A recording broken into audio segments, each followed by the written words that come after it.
দাঁড়া, তোকে একটা মজা দেখে। Excuse me, please clean the table. G English কথা কি বোঝেন না? টেবিলটা পরিষ্কার করেন, খুবই নোংরা, বসা যাচ্ছে না। Clean it. আমি কেন টেবিল পরিষ্কার করব? তো কি আমি পরিষ্কার করব?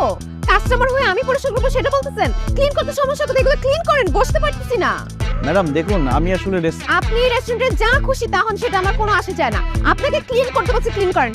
এগুলো ক্লিন করেন, এগুলো সরান, বিরক্ত লাগতেছে। কি দাঁড়ায় আছেন কেন? ক্লিন করেন।